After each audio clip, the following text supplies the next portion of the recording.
여러분 추석 한가위 명절 잘 보내셨습니까? 우리 이 자리에 계신 분들 추석을 잘 보내신 줄 믿습니다. 우리 다시 한번 인사하시겠습니다. 추석 명절 잘 지내셨습니까? 인사하시겠습니다. 네. 명절 때가 되면 많은 사람들이 분주해합니다. 몸과 마음이 다 분주하지요. 참 준비해야 될 것이 많아요. 다양한 음식들도 준비해야 하지요. 그래서 명절이 지나고 나면 몸살로 알아눕기도 합니다. 그러나 이러한 분들의 그 수고가 없다면 과연 명절이 명절 같을까요? 저는 이전에는 참 명절에 대해서 이거 효과적이지 못하다, 좀 이렇게 합리적이지 못하다, 그냥 명절이라고 해서 자꾸 이렇게 많은 음식을 준비할 필요가 있냐, 그냥 간단하게 식사 한번 하든가 아니면은 밖에 나가서 그냥 간단하게 외식을 하면 좋지, 꼭 음식을 장만하느라 장보고 준비하느라 막 사람들 스트레스 받고, 또 며느리들 스트레스 얼마나 받습니까? 또 어머니들 스트레스 얼마나 받고, 꼭 이렇게 비효율적으로 이렇게 추석이나 명절을 지내야만 되나, 이런 생각을 했습니다. 그런데 지금 드는 생각은 뭐냐면, 명절에 많은 음식을 준비하고 많은 스트레스를 받고 몸이 힘들고 고달퍼도 이제는 그렇게 준비를 하는 게 맞다라고 생각을 합니다. 그 이유는 거기에 부모에 대한 존재감이 있어요. 거기에 많은 수고와 스트레스가 있지만 그것이 정말 그 수고로 인해서 또한 누려지는 것들이 있습니다. 명절 때에 많은 정말 자녀들도 수고하고 며느리들도 수고하고 그렇지만 제일 수고하는 사람은 어머니입니다. 제일 수고 많이 하는 사람은 어머니예요. 그래서 저는 지금은 생각이 바뀌었어요. 제가 나이가 들어도 더 시간이 흘러도 명절 때는 복잡하게 보내야 되겠다. 많은 음식을 장만하도록, 물론 제 아내가 동의를 안 할지도 모르지만 좀 그랬으면 좋겠다. 근데 이게 단순히 음식의 문제가 아니에요. 그 존재감의 문제예요. 그래서 저는 그것이 참 좋다. 명절 때가 돼서 코로나 팬데믹 현상이 막 일어나서 뭐 가지 말라, 고속도로 휴게소에서 다, 여러분 근데 그거는 막을 수가 없는 겁니다. 근데 잘못된 거는 명절 때가 돼서 사람들이 부모에게는 가지 않고 자녀들이 어디 놀러 가거나, 뭐 부모랑 같이 놀러 가거나 여행을 하는 건 참 좋지요. 괜찮지요. 근데 부모를 찾지 않고 자기들끼리 어디 놀러 가거나 이런 거는 정말 해서는 안 되는 나쁜 짓입니다. 여러분 앞으로도 명절 때 더욱 힘들게 보내시기를 주님의 이름으로 축복합니다. 아멘 안 하셔도 돼요. 더욱 힘들게 보내시기를 주님의 이름으로 축복합니다. 아멘. 누군가 일을 하면 그 일하는 사람이 있고, 누군가는 그 일한 것을 누리는 사람이 있어요. 누군가는 수고하는 사람이 있고, 누군가는 수고하지 않고 그 수고한 것을 누리는 사람이 있어요. 그런데 수고한 사람으로 인해서 누리는 사람이 있다. 근데 교회도 이와 같다. 교회 안에 수고하는 사람들이 있고, 그 수고를 통해서 그냥 누리는 사람들이 있다. 어머니들이 열심히 장을 보고 며느리들이 음식을 만들고 수고를 막 하지만 저 같은 사람은 그냥 탱자탱자 놀아요. 그런 것들이 있다. 그것이 바로 교회 안에도 이러한 것들이 있다. 오늘 본문의 말씀이 이 이야기입니다. 오늘 저와 여러분들이 함께 나눌 말씀의 제목은 성도의 수고입니다. 성도의 수고. 성도의 수고에서 우리가 기억해야만 하는 첫 번째가 있는데, 우리 한번 따라 하실까요? 성도는 수고하는 자이다. 여러분, 우리 골로새서 1장 24절 한번 읽어보시겠습니다. 골로새서 1장 24절 다 같이 읽겠습니다. 시작.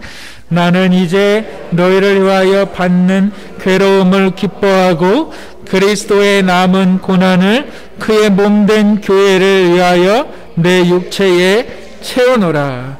지금 사도 바울이 감옥에서 갇혀서 편지를 쓴 것이 옥중서신, 그 옥중서신 중에 하나가 골로새서라는 것은 골로새 사람들에게 보내는 편지라는 거죠. 그런데 그 내용을 보면 내가 지금 감옥에 갇혀서 고통을 당하고 있다. 그런데 이 고통과 내가 받는 이 괴로움이 너희 골로새 교인들 때문이다 라고 말하는 것입니다. 내가 골로새 너희 교인들 때문에 내가 고통당하고 있고 내가 괴로움을 당하고 있는데, 내가 너희 때문에 당하는 고통과 괴로움이 나에게 기쁨이 된다라고 말하는 것이에요. 여러분, 이 말이 무슨 뜻일까요? 왜 사도 바울은 골로새 교인들 때문에 고통을 당해야만 했을까요? 여러분, 골로새 지역은 경제적으로 많은 이웃 나라들이 왕래하는 그러한 지역이라고 제가 말씀을 드렸어요. 상업 지역입니다. 그런데 이 골로새 지역을 지배하고 있는 나라는 로마였기 때문에 로마의 정책을 따라야만 됐습니다. 그 로마의 정책 중에 가장 첫 번째 정책이 뭐냐면 황제 숭배 사상이에요. 로마의 황제는 사람이 아니라 신이란 말이죠. 그 신 앞에 모든 사람들은 허리를 숙여야만 되고 그 신 앞에 다 조아려야만 되는 거예요. 근데 지금 사도 바울은 로마의 신은 신이 아니다. 참 신은 누구냐? 참된 신은 누구냐? 바로 예수 그리스도다. 그것을 전하기 위해서 골로새 지역으로 가는 거였어요.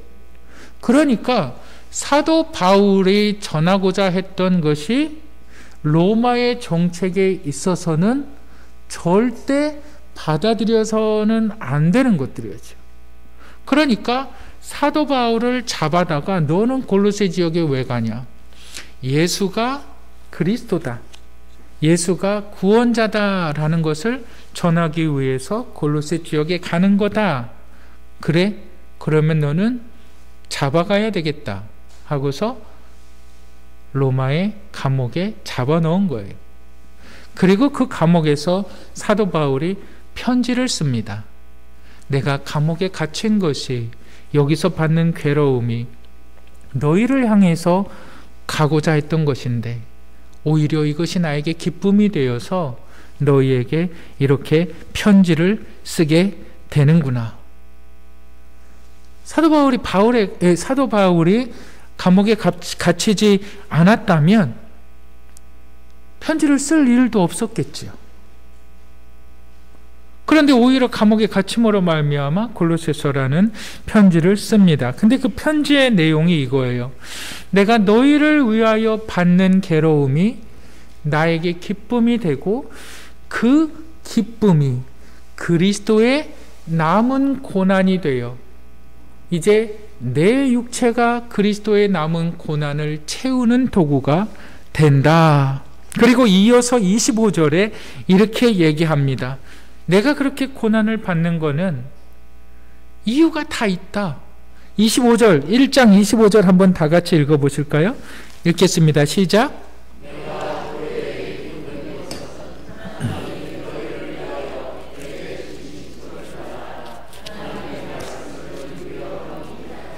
1장 25절에 보면 내가 교회의 일꾼 된 것은 하나님이 너희를 위하여 내게 주신 직분을 따라, 직분이라고 표현했는데 원래는 직분이라는 뜻이 아니라 하나님의 내게 주신 경륜을 따라 이렇게 되는 겁니다. 경륜이라는 것은 섭리거든요. 하나님의 섭리를 따라. 섭리라는 것을 우리말로 좀 더 쉽게 얘기하면 하나님의 계획에 따라. 그러니까 내가 교회의 일꾼들, 여러분 보세요.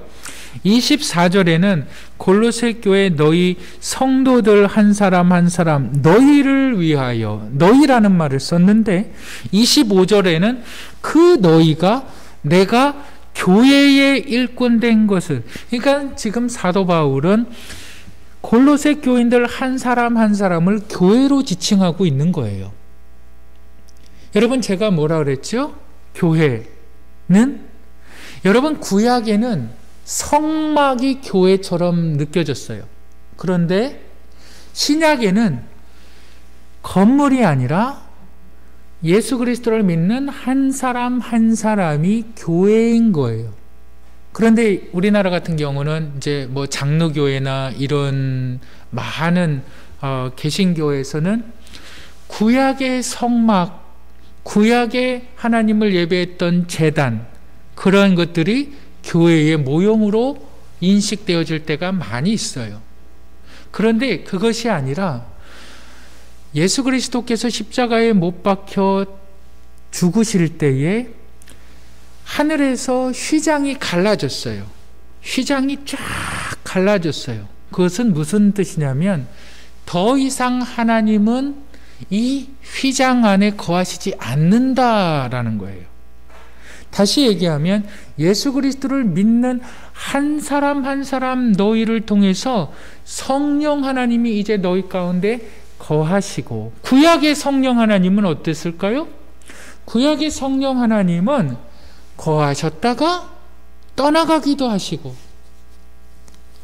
여러분 사사기서를 보십니까? 삼손에게 거하셨다가 성령이 거하실 때 삼손이 막 힘을 내서 낙타 턱뼈로 블레셋 사람들 3,000명도 막 죽이고 그러죠.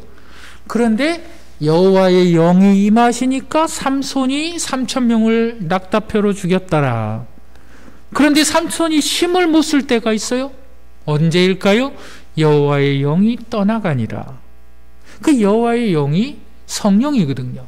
그러니까 구약에서는, 구약시대 때는 예수 그리스도가 오기 전까지는 이 성령 하나님이 믿는 자들의 삶을 통해서 나타나기도 하고 사라지기도 했던 거예요. 그런데 예수 그리스도의 십자가의 사건 이후로는 성령 하나님이 결코 우리 가운데 떠나가지 않는 거예요. 그래서 예수님께서 말씀하시는 것이 뭐냐면 너희는 성령을 근심케 하지 말아라, 이 말이에요. 그러니까 성령, 내 안에 계신 성령님은 떠나가지 않지만 내가 자꾸 죄를 지고 내가 자꾸 나쁜 짓을 하고 내가 자꾸 악한 짓을 하면 성령 하나님은 인격적인 분이시기 때문에 나를 강제로 움직이지 않는다는 거예요. 그런데 성령 하나님이 내 삶을 통해서 역사하지 않는다는 거예요. 근데 지금 사도 바울이 이렇게 얘기합니다. 내가 하나님의 계획에 따라 교회의 일꾼 됐다. 바로 너희가 교회다. 여러분, 이것이 사도 바울이 하나님의 일꾼 된 것이 하나님의 계획이다. 여러분, 하나님의 계획 가운데 이 사도 바울이 일꾼이 되었다. 그 일꾼, 여러분, 일꾼은 일하는 자이지요. 일하는 자라고 우리가 생각을 하죠. 그런데 내가 왜 일꾼이 되었느냐? 하나님이 너희에게 주신 내 직분을 따라 하나님의 말씀을 이루려 함이니라. 하나님의 완전한 계획으로 내가 하나님의 일꾼이 되었는데, 내가 일꾼이 된 것은 하나님의 말씀을 이루려 한다. 여러분, 이것이 사도 바울의 삶의 목적이었다는 거예요. 여러분들의 삶의 목적은 뭡니까? 여러분, 예수님의 그 지상 명령, 마태복음 28장 19절 18절부터 20절. 그러므로 너희는 가서 모든 족속으로 제자를 삼아 아버지와 아들과 성령의 이름으로 침례를 주고 내가 분부한 모든 것을 가르쳐 지키게 하라. 볼지어다 내가 세상 끝날까지 너희와 항상 함께 하리라. 그러니까 우리 그리스도인들, 사도 바울의 그 가장 큰 하나님의 일은 복음을 가르치고 지키게 하는 것입니다. 여러분, 이것을 사도 바울은 좀 더 쉽게 설명을 하죠. 우리 골로새서 1장 26절을 한번 읽어보실까요? 1장 26절 다 같이 읽겠습니다. 시작. 이 비밀은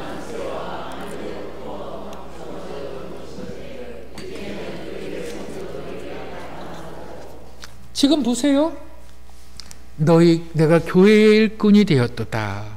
그리고 나서 이제 이 교회가 누구로 바뀝니까? 성도들로 바뀌는 거예요. 그러니까 너희 성도들 한 사람 한 사람이 교회인데 이 교회를 든든히 세우기 위해서 하나님이 나를 일꾼으로 세웠다. 나 일꾼 된 사람은, 나 바울은 하나님의 위대한 일을 이루기 위함이다. 그 위대한 일이 바로 만세 전부터 감춰져 있다. 만세라는 것은 만년 전이라는 것이 아니라 그 하나님의 시간, 그 기억도 할 수 없는 그 오래전에 그 창조 때부터 하나님께서 계획하신 하나님의 계획이다. 오래전에 계획한 하나님의 계획이다. 그것이 뭐냐?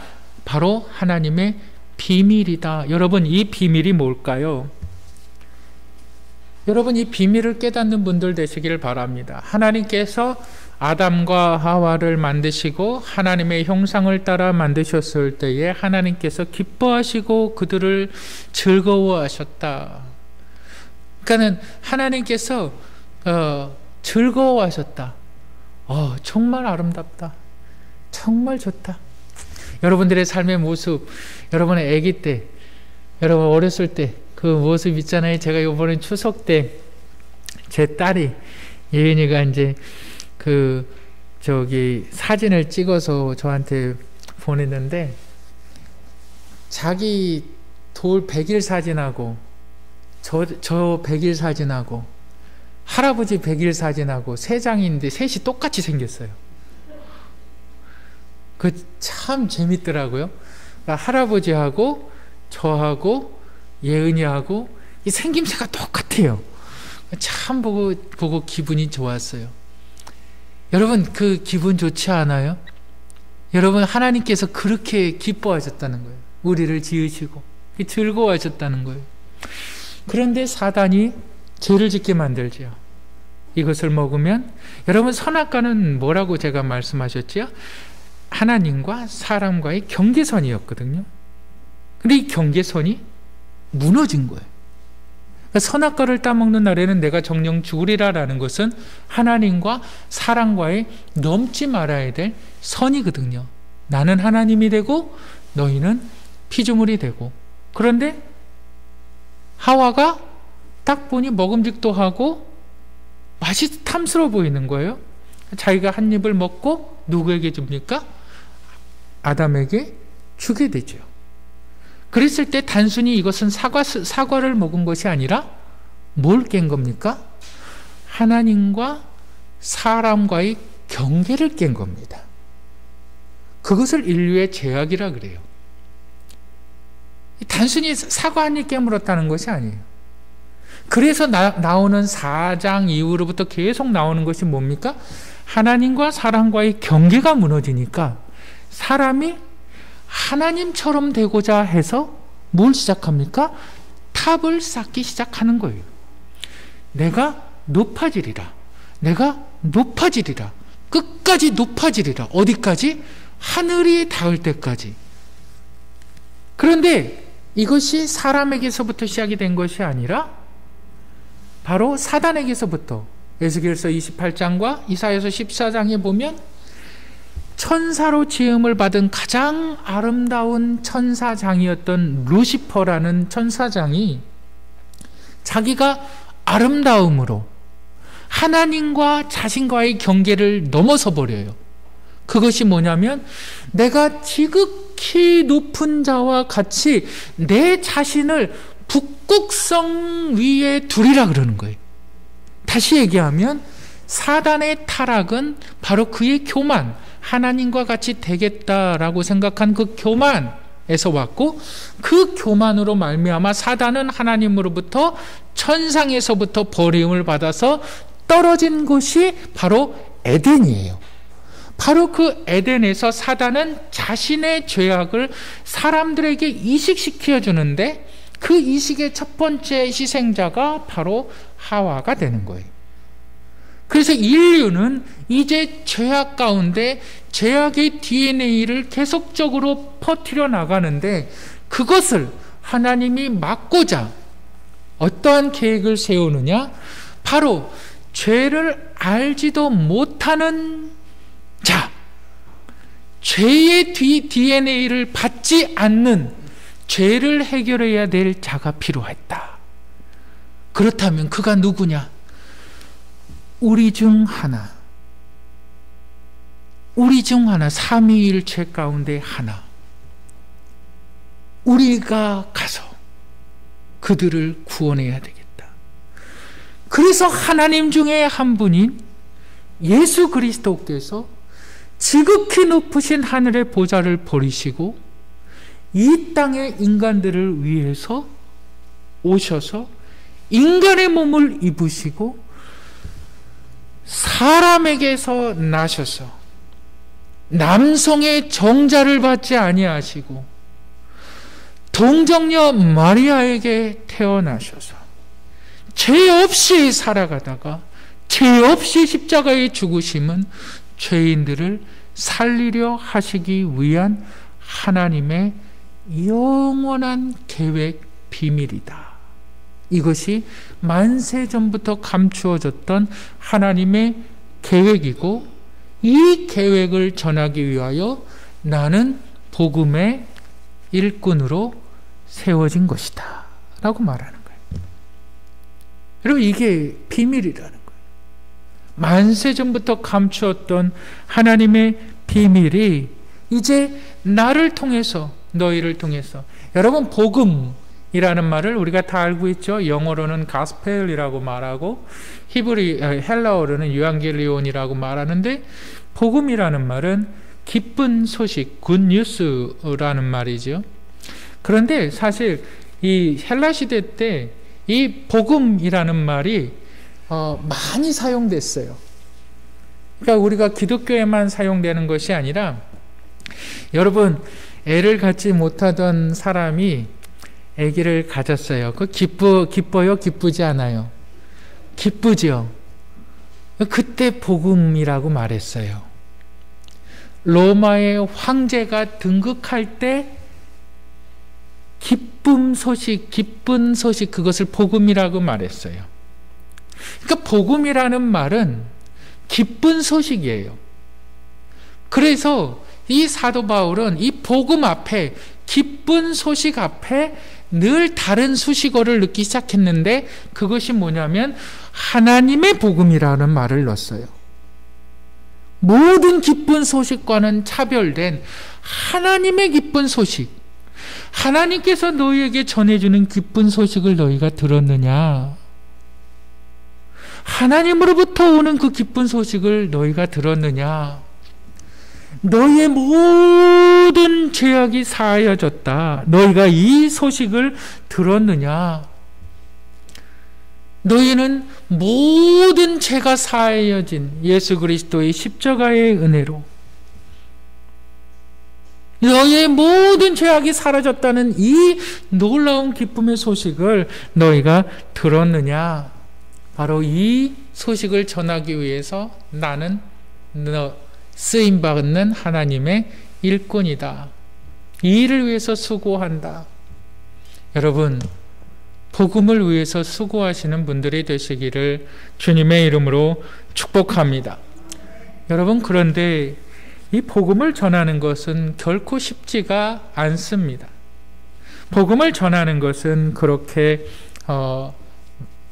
쉬운 말로 이야기할 수가 없습니다. 그래서 이 사도 바울은 뭐라 그러냐면 바로 우리 28절을 한번 읽어보실까요? 28절, 우리 28절 다 같이 한번 읽어보실까요? 시작.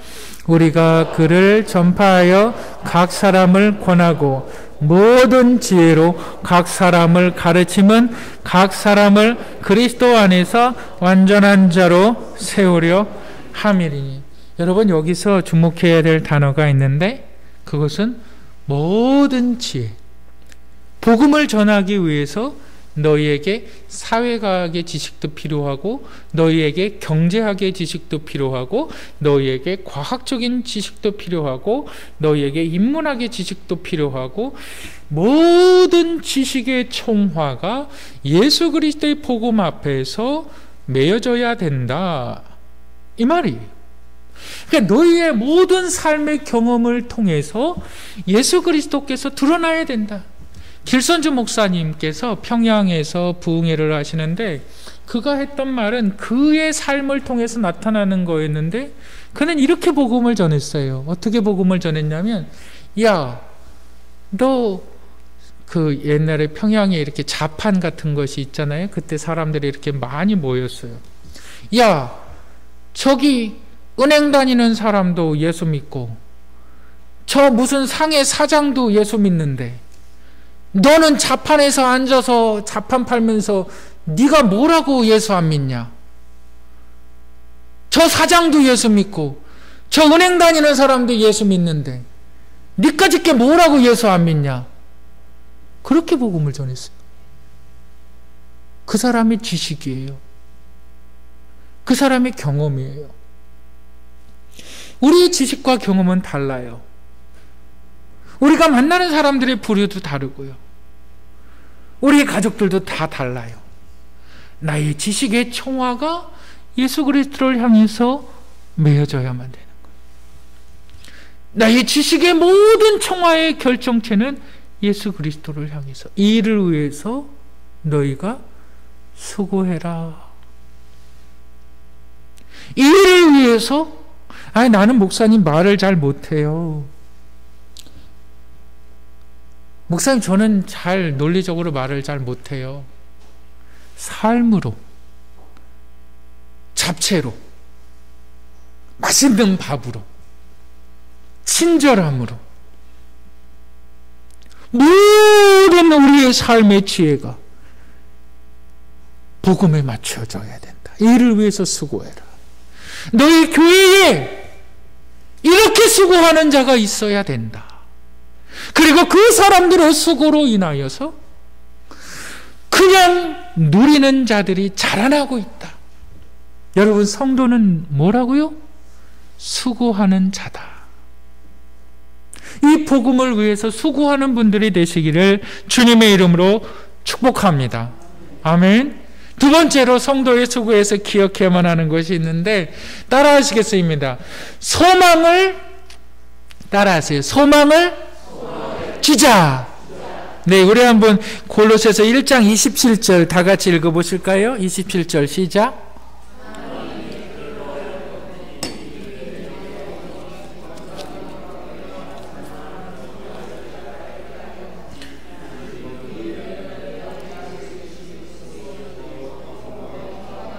곧 영광의 소망이다. 이 복음의 비밀이 나 바울을 통해서 너희에게 전달되어졌고 너희가 그것을 깨달을 때 영광의 소망을 갖게 된다. 그리고 아까 우리가 좀 전에 읽었던 28절 다시 한번 보시겠습니다. 제가 읽겠습니다.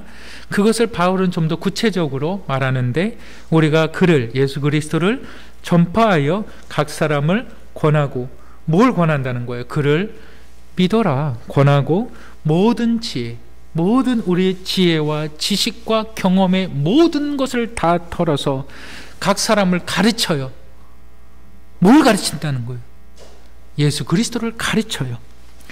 그 이유는 각 사람을 그리스도 안에서 완전한 자, 여기서 완전한 자라는 것은 죄가 없는 자, 실수가 없는 자가 아니라 완전히 사해진 자를 말하고 있습니다. 여러분, 우리 데살로니가전서 2장 19절 20절 한번 읽어보겠습니다. 다 같이 읽겠습니다. 시작. 우리의 소망이나 기쁨이나 자랑의 면류관이 무엇이냐? 그가 강림하실 때에 우리 주 예수 앞에 너희가 아니냐. 20절 읽어보세요. 시작. 너희는 우리의 영광이요 기쁨이니라. 누가? 너희가. 너희가. 내가 지금 골로새 너희 지역으로 가다가 잡혀서 감옥살이 하고 있는 이 괴로움이 하나님께서 다시 오실 때에, 예수 그리스도께서 다시 오실 때에 내 자랑은 바로 너희다. 왜? 너희가 주님 앞에서 완전한 자로, 흠없는 자로 설 것이니까. 여러분들의 자녀가 여러분들의 기쁨이 되십니까? 여러분 자녀들에게 신앙을 물려주는 것, 믿음을 물려주는 것 정말 어렵습니다. 정말 힘듭니다. 왜 그런지 아십니까? 그렇게 살지 않으면 절대 물려줄 수가 없어요. 그렇게 살지 않으면, 부모가 그렇게 살려고 노력하는 것을 자녀들이 보지 않으면 절대 믿음이 가질 않아요. 여러분 보시지 않습니까? 믿음의 대가 끊기는 것들을 여러분 보시지 않습니까? 자녀에게 믿음 물려주는 것이 쉽다고요? 정말 어려운 거예요. 정말 힘든 거예요. 그래서 너무나 영광된 거예요. 너무나 가치 있는 거예요. 여러분, 사도 바울은 이렇게 말합니다. 인생의 참된 가치는 바로 하나님께서 나를 교회의 일꾼으로 세우신 것인데, 내가 교회의 일꾼 된 것은 이 만세전부터 감추었던 하나님의 죄인들을 향한 그 완전한 계획을, 이 비밀을 너희에게 알려주기 위함이다. 여러분, 사람은 누구나 죽지요. 근데 성경은 말하지요. 우리의 죽음 후에는 반드시 두 번째 사망이 있다. 모든 사람은 다 육신의 죽음을 겪는다. 그러나 둘째 사망, 영원한 지옥과 영원한 천국이 있는데, 생명책에 기록된 자는 영원한 생명으로, 생명책에 기록되지 않는 자는 영원한 형벌로. 누가 생명책에 기록됩니까? 예수 그리스도께서 하나님의 아들이심을 믿고 그분이 나의 죄를 위해서 십자가에 달려 죽으시고 부활하신 사실을 믿는다면, 그 믿음이 이제 나를 성장시키고 자라나게 하고 교회를 위하여 수고하게 하고 교회의 일꾼 되게 만드는 거예요. 복음을 위하여 수고하게 만드는 거예요. 그리고 그 수고를 통해서 이제 기쁨을 누리는 자들이 있습니다. 그것이 우리의 삶의 목적이라는 거예요. 여러분, 그 추석 연휴 때 나훈아 공연 보셨나요?